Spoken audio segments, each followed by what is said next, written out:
Good evening. Good evening. Welcome, everybody. Welcome, everybody. We are so glad to be here this evening. And I just want to thank all of you for tuning in. I know I'm a little bit late, but I'm glad y'all have patience. You know what I'm saying? So, tonight is going to be a very good show. I have a very knowledgeable and well known woman of God with me this evening. Her name is Carla Thompson, right? Yep, Okay, because I don't know why at the last minute I'm thinking Thomas, and then I said Thompson. you got it Hey, right. Niecy Pooh. Hey, Niecy Pooh. So I just thank God that you are here. Thank you for having me. You're welcome. You're welcome. So I want to be the tonight's discussion is going to be about the aftermath of COVID. As you know, it's so much has happened and with COVID, and now that COVID is the pandemic really is more the hmm pandemic is we're out of the pandemic state, but it's still so much still happening, and I hmm think that there has been a mental health impact Yes, since there the is. pandemic. And I wanted you to talk to us about a little bit about that. But before we get into the show, tell us about who you are. Let the people know all about you. Oh, yeah, absolutely. I am I'm a Christian mom. I have two grown sons, um 26 and 23. I went to school at got my psychology degree in Temple, my bachelor's in at Temple University, and I have a master's in social work from Bryn Mawr, and I have a license in social work. I spent 20 years working in child welfare. Can you still see me? Yes. Okay, just my thing went out. And oh, I don't know why that's doing that. Yeah, so I spent 20 years in child welfare in Philadelphia, working with families of children who are at risk for abuse and neglect. And currently, in the past 6 years, I've been doing psychotherapy with children, families, and couples. Mm-hmm. So Okay. that's me. Yeah. All right, yes, and that is such a wonderful thing.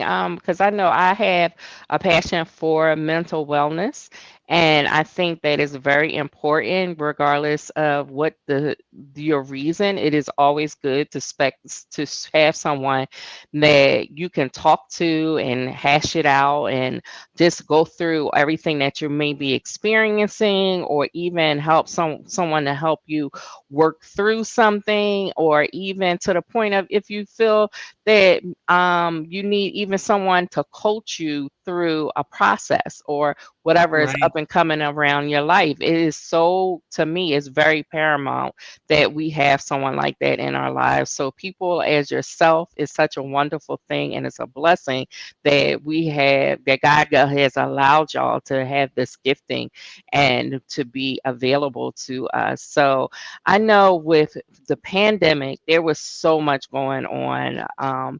You went through the moment of being isolated. You went through, the panic of loved ones getting ill. You went through the panic of, am I going to survive this? And so many loved ones and family members who have actually gone on have passed away from the pandemic. And now we're in this state of, okay, no more masks, everything is supposed to start to get back to normal. But how do you really do that after Absolutely. spending almost 3 years in this confined state of protecting yourself and isolation for some people? Work has changed for so many people where you're now remote. Lifestyles have changed where you probably traveled all the time and you haven't really traveled since. So it's a lot going on. And I wanted to bring you on to talk about like how people deal with work, going back to work, coming from, working remotely to coming into the office and being around a host of people, and going through all of that. How do we kind of get our minds together to kind of focus in that way? Yeah, th- there are about five things that I focus on when talking to people when they're struggling, and the idea it and they don't even realize why they're struggling. They say, before the pandemic, I used to be outgoing and I used to do this and I used to do that and it used to be fun to do this, and they're not recognizing how being isolated in the way that we were impacted them mentally. And Mm, so the five things that I call them the seeds of mental health, and mm, that's sleep, education, exercise, diet, and socialization. And during the pandemic, all of those things were impacted. mhm, So nobody was sleeping in their regular sleep schedule because we didn't have to get up the same time every day, especially our kids. Their sleep schedule, depending on how they were learning virtually, was disrupted. We weren't going to work in the mhm, same way, so our sleep patterns were challenged. When I talk about education, I'm not just talking about the children going to school. I'm talking about us having new and novel ways to be able to do things. When we have new and different things to do, we are able to develop neural pathways that allow us to develop um, more flexibility in our mental health, so that right. if everything is the same like it was during the pandemic, day in day out, you're not even moving from, you might move from one room to the next room if Mhm, you're not, mhm, if everything's looking the same, we're doing the same thing over and over. And then exercising, oh my gosh, if I could tell a quick story, like when I first traveled after the pandemic, and I wasn't somebody um that wasn't trying to be active during the mhm, pandemic. You got the hula hoop thing going and trying to take walks and everything. But my knees were really atrophied. The muscles in my knees were atrophied, mhm, and I didn't even understand why physically I was not where I thought I should be. And movement got to be a challenge. You had to get creative about that. And then our diets, I'm not even going to talk about our diets, right? Like when we when food was easier to come to our houses, between DoorDash, I'm telling you. Instacart, all of that, like food was at our beck and call. Like that was the only Mhm, real pleasure we were getting at that time. And of course, socialization. We are social creatures. We were made to encounter each other. It mhm, stimulates our brain to talk to people.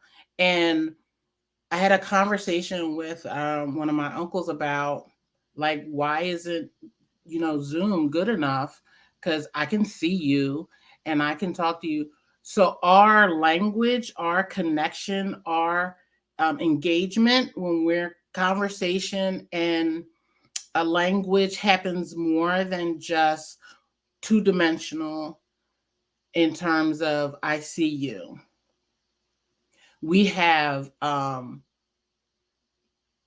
have energies that we can pass back and forth when we're with people. So when you ever go to a funeral and people are sad, that's why we give them hugs.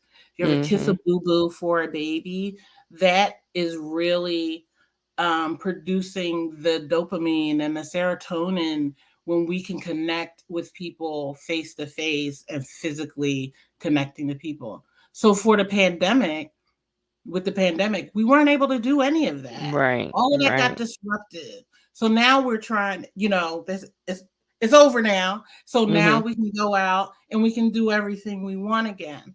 So that was traumatizing to some people because loved ones passed away. People who got COVID have anxiety about getting COVID again. There are people who are suffering with other side effects of having had COVID. And Right. so they're dealing with some trauma responses to that as well. So even though we used to travel down south to see our cousins, now it's a little trickier because how many people are going to be there? Are Mm. people vaccinated? How Right. can I keep myself safe? How can I keep my auntie safe? So coming to terms with these aren't just presumed or um, these are real threats that we've lived through. I Mhm. remember when I was really young playing on a hill of dirt, and one of the older neighbors came out and yelled at us for playing on the dirt. He's like, "You're gonna get polio," and I was thinking, polio? Nobody gets polio Right. anymore. That's kind of where we are now. It's like, oh my gosh, you could get COVID, and the repercussions of getting COVID, the repercussions of getting any illness now just seems so much more dire than that prior experience of life being shut down, people passing away, and people having these long term illnesses, effects from having had COVID specifically. Yeah, because I know on that terms of catching COVID, so a lot of places and employers are now being more lax on wearing masks. And I know one person who they actually forgot their mask. They weren't ready to go maskless. And she was saying how she was panicking walking through the hall because she did not have her mask on. And that whole transition of no longer having masks and trying to get back to what our so-called normal was, that Mhm. it is really a struggle for people because mentally you're still in that state of I don't want to catch it. You know, you're still in that protection of people staying away from me. God forbid, even then, I think if somebody started coughing, it'd be a whole uproar. Yeah, right, right. It's like, and I feel like the new phrase that we say now is "it's not COVID," right? Right, If I cough or exactly. sneeze, it's not COVID. I know it's not COVID. Right, but we kind of forget like it's the littlest things because some people go around and they don't even know they got COVID and Sure. they do. So it's still that same panic. And those little changes now is making people, weary. And you still see some people with masks on and other people with them not on. Or I was at a fair over the weekend and one of the young women was like, "Oh, she got too many people in here," and put that mask on so quick. Yeah, So it's like a panic it now that is. we've gone through COVID. It's like life is not the same anymore. And like all of those subjects, like let's talk about weight gain. Oh my God. I think we've all experienced that because like you Yeah. said, we're not doing as much as we used to because of COVID. Mhm. We didn't have to necessarily go to work or, our hours are different or whatever the case may be. You got a little lackadaisy in this whole time period from 2020 to now you have all this weight that you now have to get off you, and it's such a struggle and mentally like that's a lot, Yeah. it's a lot on a person.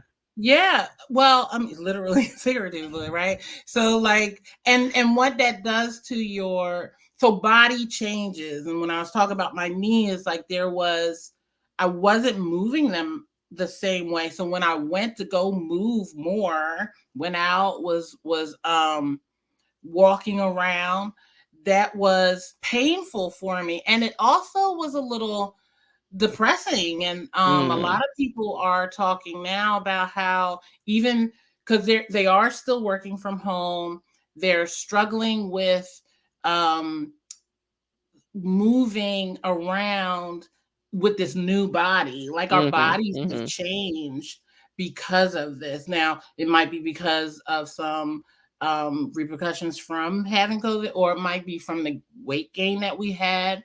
But things are different with our bodies, and now we have to move with this new body. I think a lot of people have like resentment now that this came upon them without their choice, right? I didn't do anything. I had to stay home.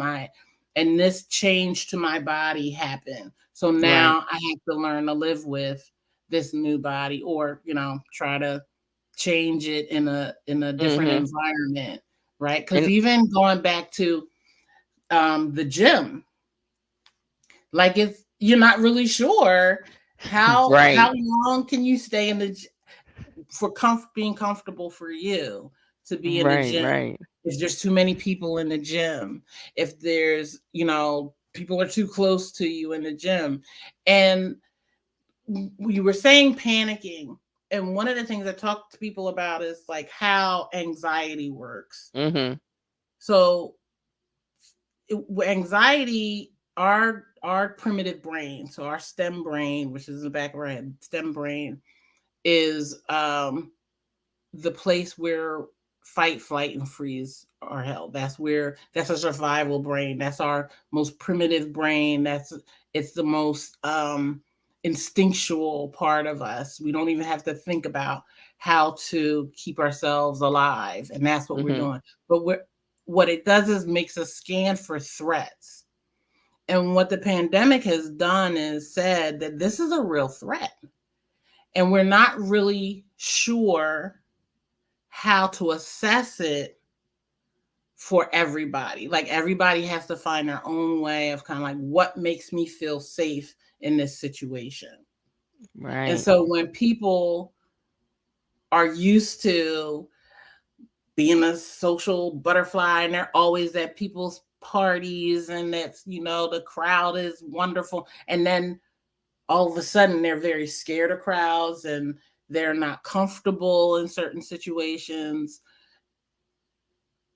I think that's the part that people miss is like, yeah, that's what the pandemic did to us, right? It made Right. us think about the threats that we now assess, and it causes anxiety because we're not really aware of what the threat is. I can go to my parents' house. Why do I feel anxious? Because I'm at a place I used to feel safe, Mhm. but now I have to reassess what that Right. what And that that's even a threat. higher threat because you get concerned about those that are older because they are more susceptible to COVID, and then that's a fear. Like no one wants to get their parents sick, no one wants to have their loved ones sick. So, like you said, the places you used to go that would be normal, or Mhm. places that you would frequent, you're now concerned because what if I make them ill? What if they get Yeah. ill and it's my fault? It's just so nerve wracking because you don't know. Like, and COVID is still out there and people are still catching it. It's just not a pandemic anymore, but it's still there and it's still real. And it's a whole mind shift of what can I do and how can I do this? And it changes, like you said, the way we think, the way we act. And it's hard to say, okay, everything's back to the way it was. You could barely even remember what the way it was. Yeah, yeah, and Yeah, it's like so what was funny. it? Like Yeah, what did we do? I did what now? right. It seems so strange to be like, oh no, we're trying to go back home now, right? I couldn't wait to get home to because being outside was just Hmm. so uncomfortable. And Right, and it's weird because we don't recognize why that would be. Like, that's so strange. I'm like, well, you were working from home for like 2 years. right, you right, know, right. Now you're out and and that about and you're with yeah, other and people. now that the it's officially been deemed over, the pandemic is Right, over as of May something. right. Um there are different policies that are being changed in terms of so I do telehealth psychotherapy, and Mhm. some of my clients have to start coming in person, and that's really a challenge for them to Mm. come out of their house. Like telehealth was really helpful for them, but because the pandemic is technically, I don't know that the pandemic is considered to be over. COVID is still Right. around. The pandemic was Right. supposed to be over, but now we have to consider coming back in certain jobs are requiring you to come back in more days than not. Yeah, and I didn't And even think that's about the challenging. doctor's appointments because that Mhm. was so almost convenient, that Mhm. you didn't have to Mhm. get in and go to the office anymore. And now to have that change actually kick in, because it's a lot of reasons now that you don't want to go, not just the convenience, it's just that that's going to put you at exposure of even more people.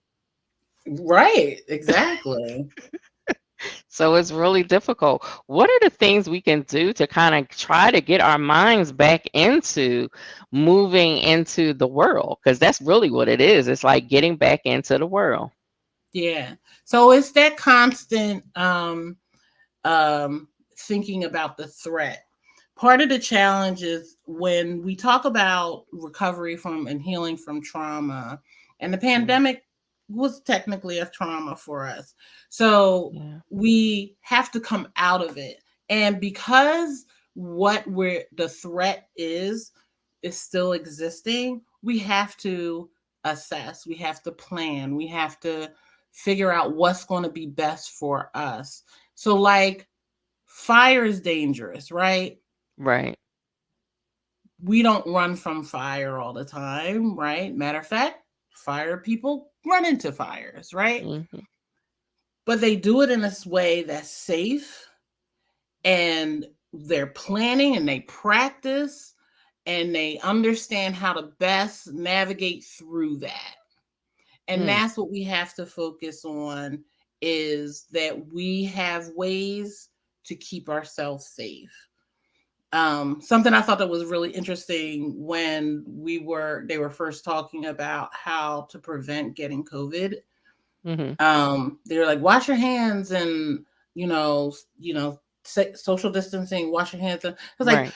isn't that what people was telling us before? It's like you're I supposed to wash know, your hands right? all the time. Like now it seems like, oh, you know, people were okay not washing their hands. Well, now that's a part of your practice in Everyday keeping life now. yourself safe. Yeah. Yes. So we don't want to spend time running from our fears. That's the anxiety. That's the thing that is scary to us, right? There are a lot of things in this world that's scary, and you know, it, as we talk about the pandemic, one of the things that happened was um all the racial tension that happened as well. Right. And those are things that, again, we have to figure out ways to protect ourselves, but also be able to live our lives, to be able to go and do things, to be able to go and um, take an airplane ride to Bahamas or wherever you feel like going these days. Right. Right. You were talking about traveling. A friend of mine, um, I remember when we first started hearing about COVID-19, and it was in Asia. And she was always traveling somewhere. So she was in Asia, and I couldn't remember exactly where she was, but I remember texting her like, "Where are you at? Like, you're in Asia. Are you hearing about this? When are you coming back? Like, I need you to be back here because they're talking about this shutdown and everything. And I'd hate to see you get stuck in, one of these Right. wonderful Right. places." Right. And she texted me back, "No, I'm not there. Wherever it was, I forget. No, I'm on my way home." Next day, she shows me a picture of her in this full suit Wow. in somewhere in Asia. "I'm getting ready to get on the plane. I'm coming home right now." Like, it just happened that quick. But as soon as she was able, she got right back to Mm. doing it. She is a very faithful person as well. And part of what I talk to some people about is having the faith that God has got you. Right. That if he wanted to take us out with this pandemic, if he wanted to take us out with that would have happened, and understanding that we have a purpose. You have a purpose in this life, Mhm. and God Mhm. wants you to. He has a plan for you, and the plan is not to do you harm; it's to do you good. So, in those terms, talking to people about, yeah, there's lots of threats out there. There's a lot of things out there that can harm us. This is one, and we have to take precaution. We have to take care of ourselves, but we got to live like God wants us to live, right? He Right. wants us to Right. live. Right. He doesn't want to. We were created to be communal. We were created to be around each other. We were created to engage. Let's do that thing. Mhm. Mhm. Yeah, because I think that what some people, what we get caught up in is the possibility that Yes. it might happen to me. Now I know at one point, yeah, that was a real thing because it was so rampant out and during the pandemic, but now it's not as risky as it once was. So it Mhm. gives you a little more freedom, but I can understand the hesitation with different things. And like you said, you just have to be precautious. And if you are uncomfortable, it's okay. Throw your That's right. mask on. If you Mm-hmm. uncomfortable, you can or leave, Yeah. whatever is best for you. And even with just knowing that God got your back. Like if he wanted if you were going to be taken out, it would be nothing that you can do to stop it. And Right. I Right. cannot even imagine those that actually had COVID and had it like really, really bad, Yeah. and they had to go through that. It'd take a lot, and be patient with yourself, I would imagine, would be good Mm-hmm. too. Is just having patience and knowing that, one step at a time. You don't have to strip everything down. You don't have to be out in the crowds. You don't have to do a whole bunch of things, but just be mindful that you can do this and you can actually do it in a safe way, like you were saying. Yeah. And the other thing about, like, so when I talk about the 5 C's of mental health, eating and exercise and sleep, like, we've treated those things like they're luxuries. If I can get a good night's sleep, that'll be great. But they really should be treated like medicine. They should be Mhm. treated like because these are the things that are going to help you be mentally and physically capable of doing what your body and mind were intended to do. So our bodies are our immune systems, for the most part, are designed to fight off threats of disease. Mhm. Of course, there's people who are struggling with that in other ways, but they're designed to do that. Our minds are designed. So we talked about the primitive brain. So we have a wise brain, and a wise brain comes from experience and from understanding and Mhm. rationalizing. So we rationalize, like, yes, this is how I protect myself. We don't go running out in the street. Right. We don't go. So in order for our bodies and minds to be operating in that way, at the most optimal way, we should be eating healthy, and Mhm. eating for what is healthy for us, for individually, and keep it moving. I have a friend whose grandmother is 100 years old, and I remember asking her a while ago. I said, what's your secret or whatever? She said, move it or lose it. And I just keep thinking about that, and like every time I have a little ache and pain or something, I'll say, you know what, thank you, Lord, for the ache and pain, because that means it's still here and I can still use it. And I can, might be a little slower or a little more painful to do it, but I'll do it. So, and doing those things are really critical for us being able to not be in our trauma brain and our anxious brain all the time. We can Mhm. move to our more rational brain. And so we can say, like, you know what? There's a lot of people, but I'm going to put my mask on and I'll feel safe. Or, every day that I go outside is not going to be a day that I'm going to get sick. Being able to tell yourself that you've done all that you can do to keep yourself safe. Right, right. That's a good point too, because you can't you can't live with live on the basis of a possibility. You have to Right, right. live for the right now and what you're doing right now, and knowing that right now I'm safe. So I'll be safe and I can move and I can do things like you said, to help me be more safe, because that is a good point that you made in regards to eating, sleeping, all of those things, and exercise, all of those things collectively help our bodies fight away disease and colds. It kicks in our antibodies, our fluids start to moving and pumping.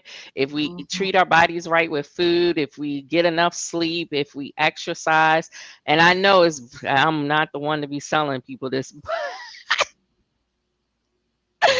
It's a good thing. It's a good It thing to is. walk. It's a good thing to eat healthy as much as you can. As much as you can. Mhm. It helps you fight off anything that may try to bring you down. So it's mentally positive as well as physically positive when you do those things. So that's a good point.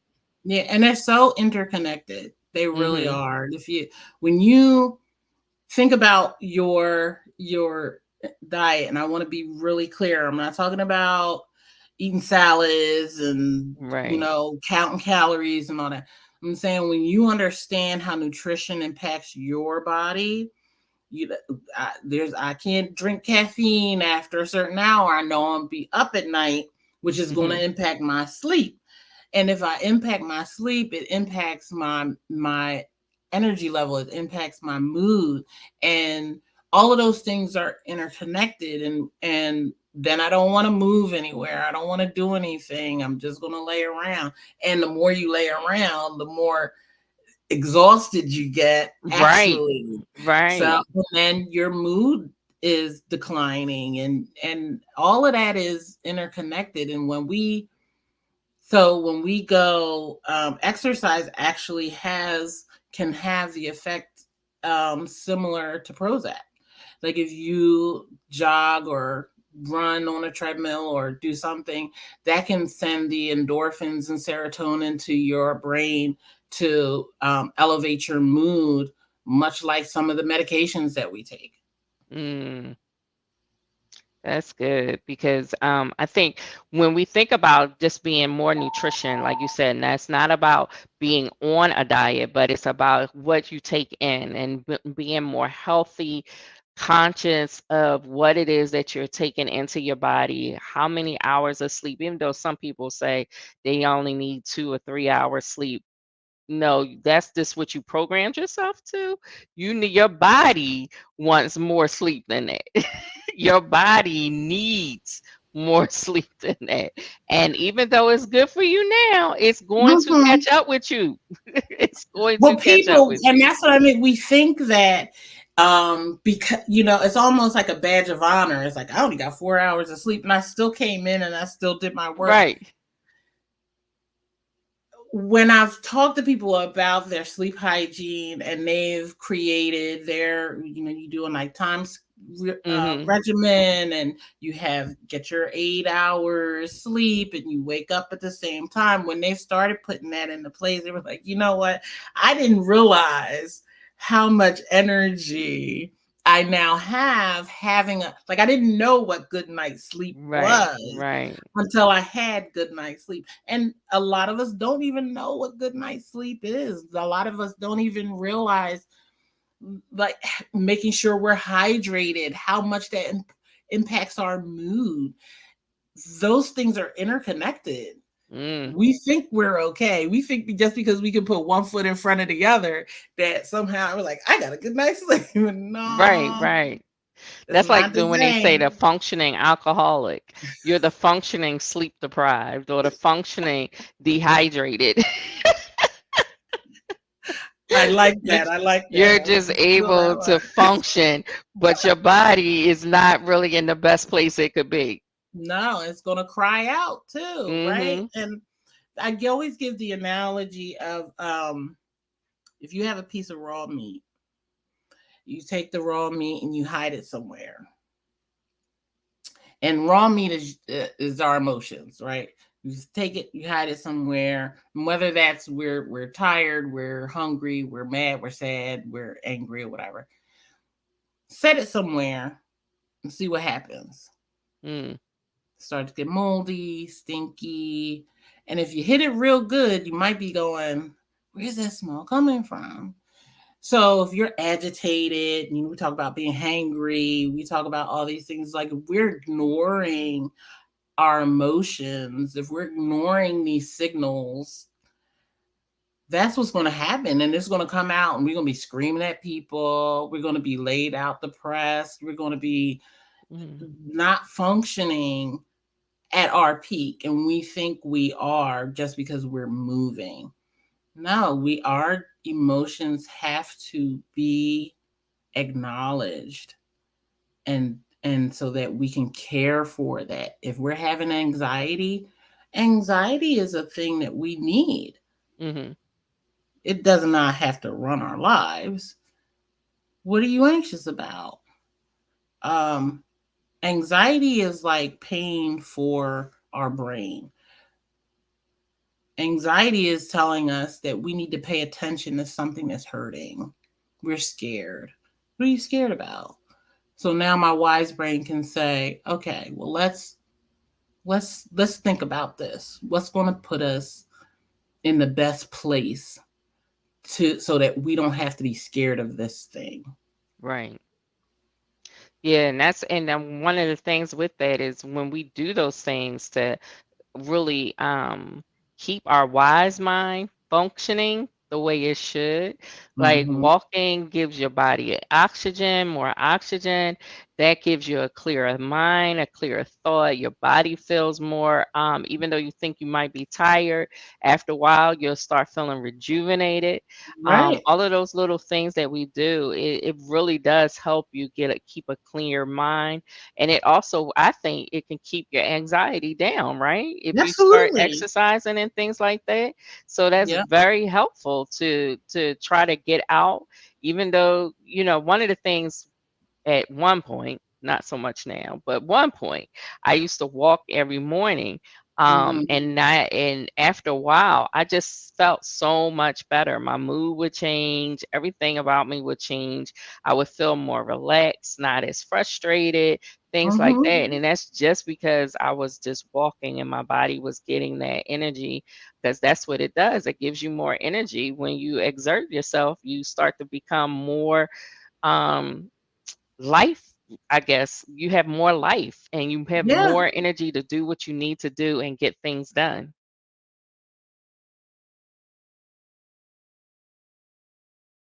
I can't Sorry. hear you. I know I muted myself. Sorry. Okay. You're having more of those positive hormones coming through you, the dopamine and the serotonin and all that stuff. When you're exercising, when you get good sleep, your body gets bathed in all those things. And when you can have those experiences, you're gonna feel like I could do anything. I could, Mhm. I've before before the pandemic, I was at the gym all the time, and I was like, oh wow, I could do anything. Like I had so much energy, and it surprised me sometimes because I was like, I really worked out, but I'm coming home and cleaning the house. What's Right, happening, right, right? right.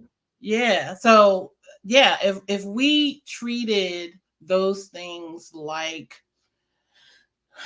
air we breathe, it it would make such a difference in us being able to manage our emotions. That is not to say that we won't ever feel sad, we won't ever be anxious, we won't ever be mad, we won't ever be those things. It just means that when I am those things, I can take a pause, I can take a deep breath, and I can figure out the best way to deal with this situation, this pain, this discomfort, Mhm. and Uh, not, that's it. I'm staying in the bed Just all give day up like I'm long. not doing it. Yeah, I'm not I'm doing done. Throw the computer across the room. it. One of the things I wanted to talk a little bit about too is maybe you can offer some helpful tools for those that are now coming back into the work environment where Mm, they've been home for so long and now their jobs is like, nope, it's time to come mhm. back into the building. So I think if people are having anxiety about coming into the office, I think it's important to talk to um, your your supervisor, your Hmm. managers, whatever, and to see have that wise brain conversation. Is what are the things that I need to be feel safe in this environment? The one of the conflicting things, like, you want to socialize, you want to be around people, you want to engage, um but then there's this anxiety, paranoia about um maybe something happening, or that is, something scary Hmm. medically maybe might happen. People aren't responding the same way as you are. So having that conversation with your supervisor, your manager, like, who we're coming in, these are the things that I'm going to need coming in. Mm. But also, if you have a plan in place, if you have ways that you're keeping yourself safe and you're still feeling anxious, um getting control of the physical manifestation of that anxiety. So, Mm. anxiety looks like, so the thoughts you have are the alarms going off saying that there's a threat. And so, what your fight or flight brain starts to do is preparing your body to fight or run. And what that looks like is getting all the blood to your muscles and oxygen, pumping more oxygen into your body so that you can fight or run, and preparing your body. And so when it's doing all that, and you're hot and you might got a headache, and Right, then it's right. like not doing anything, that's a panic attack. That's Hmm. when that's the physicality. So when you can take a minute, do a deep breath, have some self talk. These are the things that you've done to be safe. Reading scripture about how God has got Yes. you. Remember his promises. You're going to be okay. This is going to be okay. Hmm. Taking the deep breath, getting out of that panic breath and going into a calming breath,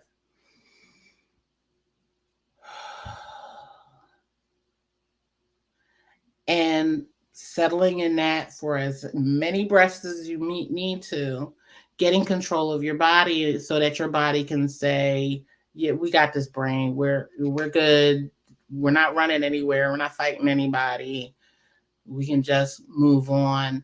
And I also am a big advocate of journaling.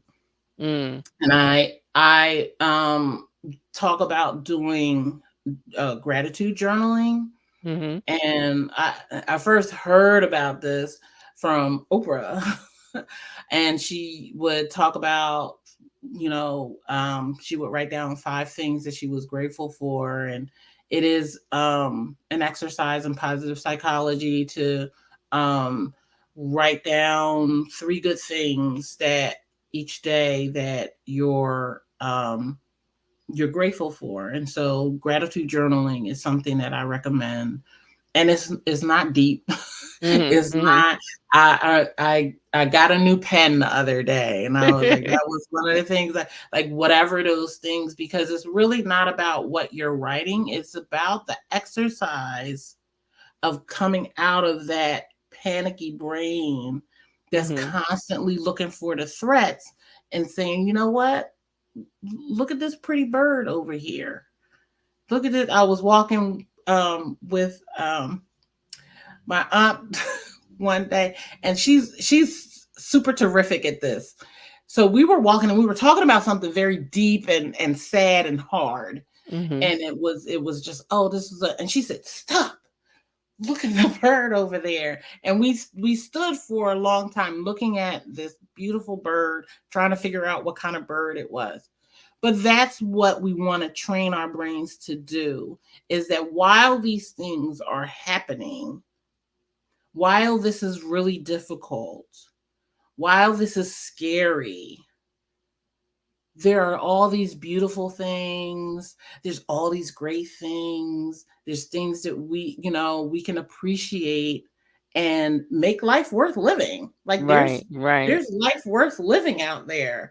Um, you know, there's this saying about, you have there's a date on your tombstone. It's like the date you're born and the date you die, and the one that counts is the dash in the middle. And right, dashing, like, you need to be looking at those things are inevitable. They're going to happen. You don't have to worry about it. Mhm. It's going to happen.